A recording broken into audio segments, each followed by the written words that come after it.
Di suatu malam Nabi Yakub bermimpi sesuatu yang mengerikan. Di mana ada seorang anak yang sedang dikejar oleh segerombolan serigala, lalu dijatuhkan ke sebuah jurang. Para serigala itu juga akan memangsa si anak, yang Yakub lihat seusia Yusuf. Namun dia tidak melihat jelas wajah anak itu. Yakub yang dibangunkan oleh Zulfa, lalu menceritakan semua kejadian di mimpi itu. Dan Zulfa langsung menceritakan ke anak-anaknya yang menganggap anak di dalam mimpi itu adalah Yusuf. Karena setelah bangun, Yakub langsung memeluk Yusuf dengan erat. Para anaknya juga menjawab perkataan ibunya, bahwa jika benar itu Yusuf, pasti para serigala itu adalah mereka kakak-kakak Yusuf. Zulfa pun memarahi anak-anaknya untuk tidak sembarangan berkata. Ketika Zulfa menceritakan mimpi itu kepada Bilah, dia malah menganggap mimpi itu sangat bagus. Karena Yusuf akan diserang segerombolan serigala, dan itulah yang memang seharusnya anak-anak mereka lakukan kepada Yusuf. Cerita mimpi itu langsung menyebar kepada saudara-saudara Yusuf, yang membuat mereka semakin iri kepada Yusuf. Karena dalam mimpi pun ayah mereka selalu melihat Yusuf. Tapi lagi-lagi Lavi selalu berbeda pendapat dengan anak-anak yang lain. Dia berpikir jika Yusuf mendapatkan kasih sayang yang lebih, karena dia tidak lagi mempunyai ibu, sedangkan mereka masih punya semua. Yakub lalu datang dan menceramahi anak-anaknya tentang mimpi itu. Dia berkata, bahwa jangan menerima begitu saja apa yang telah didengar, dan berpikiran yang macam-macam. Di sini Yakub juga menjelaskan mimpinya yang bukan ditunjukkan untuk Yusuf, karena dia tidak jelas melihat wajah anak itu. Yakub lalu menjelaskan kenapa dia begitu menyayangi Yusuf, karena Yusuf yang sudah tidak mempunyai ibu lagi.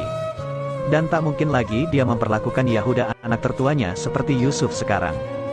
Karena Yahuda sudah beranjak dewasa, maka dari itu mereka semua salah sangka jika Yakub lebih menyayangi Yusuf daripada anak-anak yang lain.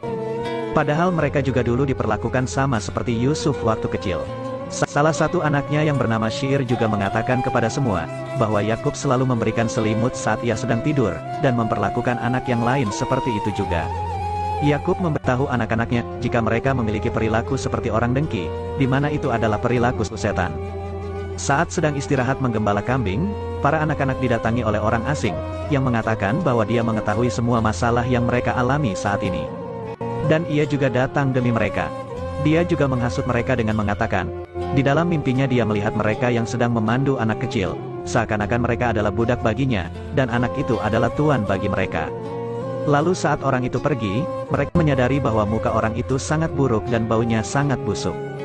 Dan tak berselang lama orang yang tadi sudah pergi tiba-tiba menghilang tanpa jejak entah kemana. Yahuda juga berkata bahwa mimpi orang itu sangat mirip dengan mimpi Yusuf. Saat itu sifat anak-anak Nabi Yakub ini memang sudah dikuasai oleh setan. Mereka sengaja merusak ladang milik warga lain, dan saat warga itu protes, dia malah dihajar oleh anak-anak Nabi Yakub. Mereka juga mengatakan diri mereka sebagai pemilik tanah Kanaan, sehingga berhak melakukan apapun. Yakub pun langsung memarahi anak-anaknya itu, dan meminta maaf kepada salah satu warga yang menjadi korban.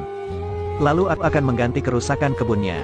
Malam harinya Nabi Yakub yang sedang bermunajat kepada Allah, melihat Yusuf yang sedang bermimpi. Setelah dibangunkan, Yusuf menceritakan mimpinya kepada Nabi Yakub. Dia mengatakan bahwa ketika dia sedang di tengah padang gurun, turun sebuah cahaya dan singgasana yang lalu diduduki oleh Yusuf. Ketika dia diberikan pakaian yang bagus, lalu datang matahari, bulan, dan 11 bintang, sujud di hadapannya. Yakub lalu menjelaskan mimpi Yusuf, bahwa matahari yang sudah ada di hadapannya adalah Nabi Yakub sendiri, dan bulan adalah ibunya Yusuf, sedangkan 11 bintang adalah saudara-saudaranya Yusuf yang lain. Yusuf juga ketika sudah dewasa akan memperoleh kedudukan yang tinggi di hadapan manusia, dan para wali-wali Allah. Yakub berkata kepada Yusuf, sampai tiba waktu itu jangan sekalipun dia menceritakan mimpinya kepada siapapun. Apalagi saudara-saudaranya karena mungkin saja mereka akan iri dan melakukan kejahatan kepada Yusuf. Dan jangan juga diceritakan kepada ibu tirinya, karena mereka akan menyebarkan kepada orang lain. Yusuf pun bertanya-tanya, apakah mungkin saudara-saudaranya akan jahat kepadanya? Padahal mereka adalah anak-anak dari Nabi Yakub. Yakub mengatakan, jangan pernah memandang rendah dengan kekuatan setan anakku. Ternyata percakapan mereka didengarkan oleh Bilah, yang memang sudah dikuasai oleh setan. Yakub juga mengatakan kepada Yusuf, jika Allah sudah memilihnya dan memberikan ilmu takwil mimpi yang akan melebihi Yakub nantinya. Keesokan harinya Bilah mulai menceritakan kepada semuanya, tentang apa yang telah ia dengar malam tadi. Ketika Yahuda menanyakan langsung kepada Yusuf tentang mimpi itu, Yusuf tak mau menceritakannya karena sudah berjanji pada Yakub untuk merahasiakan semuanya. Yahuda yang marah, lalu akan memukul Yusuf. Tapi dia ditahan oleh Lavi. Bilah yang melihat kejadian itu mulai merasa senang, karena kini Yahuda sudah mulai berani melawan Yusuf. Yusuf pun mulai bertanya-tanya, kenapa Yahuda tak menyukainya, padahal Yakub selalu mengatakan jika saudara harus saling menyayangi dan menghormati. Yusuf lalu mengatakan kepada Yakub, bahwa saudara-saudaranya mengetahui jika Yusuf telah bermimpi. Hal itu membuat Yakub pun tahu, kalau itu pasti ulah dari Bilah. Yakub langsung memarahi Bilah, karena perilaku buruknya yang sering mengadu domba anak-anaknya. Dia jugalah yang sering mengajak Zulfa dan Lia untuk ikut mengadu domba anak-anak yang lain. Dan jika sekali lagi Bilah berbuat ulah, maka akan dikembalikan ke Fadan oleh Nabi Yakub. Sementara itu para anak-anak yang lain sedang membahas arti mimpi dari Yusuf, yang membuat mereka semua menjadi cemas. Yahuda juga merencanakan untuk membunuh Yusuf, agar Yakub kehilangan Yusuf dan bisa kembali sayang kepada mereka. Ternyata Saitan dan juga berada di antara mereka yang terus menyulut api kedengkian. Rencana itu langsung dibantah oleh Lavi yang selalu berpikir jernih, dengan mengatakan bahwa membunuh saudara serta membangkang ayah, adalah sebuah dosa besar dan hukumannya adalah api neraka. Yahuda yang sudah dikuasai Saitan, dengan gampangnya mengatakan jika sudah membunuh Yusuf, mereka bisa bertobat lagi pada Allah, karena Allah Maha Pengampun. Lavi yang kalah suara dengan anak-anak yang lain, mempunyai rencana lain, untuk membuang Yusuf ke suatu tempat yang jauh, agar dia tidak bertemu lagi dengan Yakub. Dengan begitu, dia berpikir ia akan melupakan Yusuf dan kembali lagi menyayangi mereka. Dia juga mengatakan kalau saudara-saudaranya harus melupakan rencananya untuk membunuh Yusuf. Keesokan harinya mereka melakukan rencana itu, dengan mengajak Yusuf untuk pergi menggembala kambing. Tapi awalnya Yakub melarang mereka mengajak Yusuf, karena masih terlalu kecil. Tapi Samun mengiming-imingi Yusuf untuk pergi menggembala kambing. Yusuf pun sangat tertarik untuk ikut mengembala kambing dengan mereka, karena Samun menceritakan tentang suasana di sana yang membuat Yusuf merasa penasaran. Yusuf lalu meminta izin sendiri kepada Yakub, agar diizinkan ikut saudara-saudaranya menggembala kambing. Karena Yusuf sendiri yang meminta, akhirnya Yakub pun mengizinkannya untuk pergi menggembala kambing bersama kakak-kakaknya. Tapi sebelum itu, Yakub memakaikan jubah warisan milik Nabi Ibrahim, di mana jubah itu berasal dari surga. Yakub pun melepaskan Yusuf kecil untuk ikut mengembala dengan rasa cemas yang begitu besar. Setelah sampai di lading, Yahuda yang sudah tak bisa memendam rasa dengkinya kepada Yusuf, langsung memukulinya sampai babak belur. Semua saudara yang lain pun juga ikut memukul Yusuf yang terus meminta tolong kepada ayahnya. Tapi hanya Laves saja yang tidak ikut dalam pemukulan itu. Dan ketika Yahuda akan berusaha membunuh Yusuf, Lavi datang menghadangnya.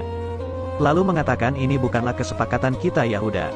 Yang kita inginkan adalah untuk memisahkan ayah dan Yusuf, bukan untuk membunuhnya. Lalu mereka semua bingung akan membuang kemana Yusuf, agar bisa jauh dengan Nabi Yakub. Tak berselang lama mereka melihat sebuah sumur, dan berpikir jika Yusuf akan dibuang ke sana, berharap ditemukan oleh pedagang yang mengambil air di sumur itu. Lavi sebenarnya tidak tega membuang adiknya sendiri ke sumur itu, tapi karena dia kalah suara dengan saudara-saudara yang lain, dia terpaksa melakukan hal itu. Sebelum diceburkan ke sumur, Yusuf mengatakan kepada Lavi bahwa dia tetap menyayangi saudara-saudara lainnya, meskipun mereka berbuat jahat kepadanya dan memperingatkan Lavi agar jangan sampai Yakub tahu tentang hal ini. Karena jika seorang nabi marah dan mengutuk, maka binasalah mereka semua. Yusuf juga berpesan kepadanya agar segera bertaubat kepada Allah, karena peristiwa ini tak mungkin luput dari penglihatannya.